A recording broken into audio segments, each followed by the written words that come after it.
Tuesday, January 20th, and I'm here with a message for folks who might find themselves overwhelmed in their life right now.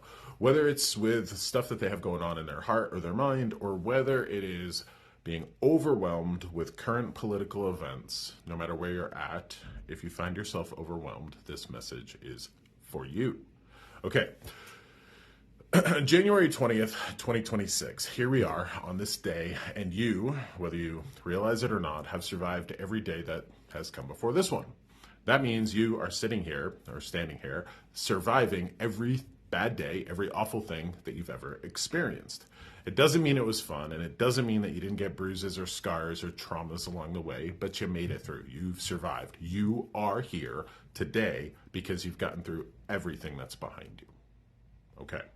That's a fact. And whether you realize it or not, you have strength to get through that which lays in front of you.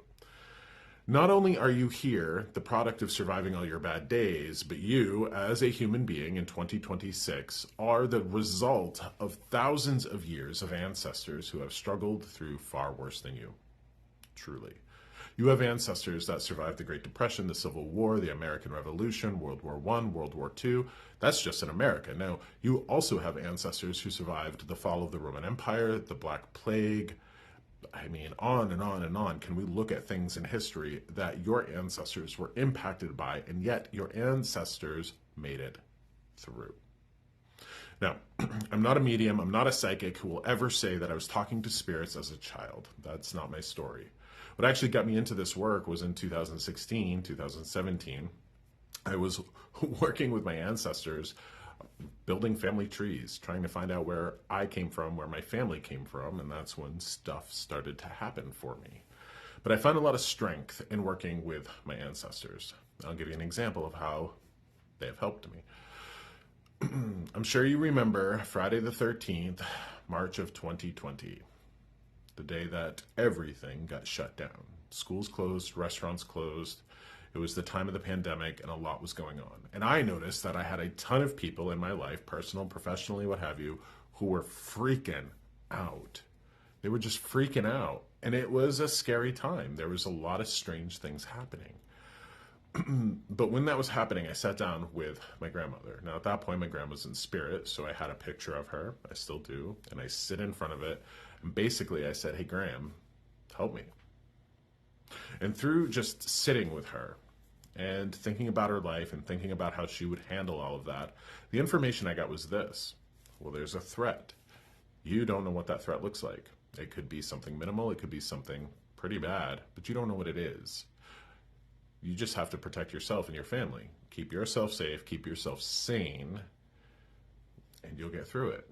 And wouldn't you know that she was right? She was right. And I did get through, and we all got through.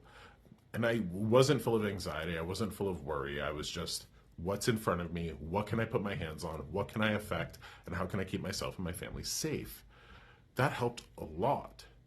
Now, you might be somebody who walked through that time cool as a cucumber, like me, or you might have struggled. Now, whether it's a pandemic, whether it's a world war, whether it is economic and trade agreement strife, I mean, on and on. We have a lot going on right now. However, there's one fact that I can't have you forget, and it's this. Actually, I have a visual aid for you.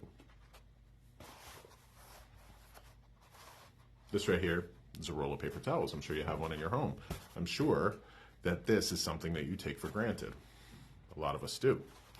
But the roll of paper towels, this right here, this is a symbol for me of the fact that we live in the age of miracles. I mean, guys, come on. We have lights and we have heat. If you're watching this, you have some sort of internet connection. You have, like, shelter. I mean, there's a lot of us who don't have shelter and warmth and food, but a majority of us do. And a majority of us who actually, have those things, we oftentimes take them for granted. But right now, we live in the age of heat and air conditioning, running water, antibiotics. Do you understand? Let's not even get into the vaccine conversation, but just antibiotics in and of themselves, they're a miracle. The fact that we live in an age where you can walk to the store and grab a paper towels to clean up your kitchen is a miracle. You, we, I, you, everybody here comes from people who had rags that were sacred to them. We all come from people who had to pray away the hailstorms so they didn't wipe out a potato crop. Every single one of us comes from people who grew calories out of the ground and kept their families alive in times when you couldn't just go to the grocery store and pick up a box of ramen noodles. I mean, think about what your great-great-grandmother would give for a roll of paper towels. Think about that. And remember who you come from, what you've survived, but also what you have access to right now, right here and now. You find yourself overwhelmed, go find yourself a roll of paper towels. Literally, seriously. This is a way for you to get through what you're facing, whether it's inside of you or outside of you. And I don't want to diminish the scary times we're in. I don't want to diminish any sort of personal conflict that you have. But if that's all you focus on, and you don't focus on your strength, your history, your people, your blood, what you've got going on for you, what you have in terms of home and washing machines and dish soap, and we have it pretty good. That doesn't mean we can't have it better, and that doesn't mean that we're not working against forces that might really cause us to suffer. But still, right now, lights, heat, water, paper towels, and you're here. You've survived it all to see this day. So I want you to remember that, okay? You can learn more about me, find my readings, find my books, podcasts, meditations, all of everything that I offer. You can find that on my website at joshsimons.com.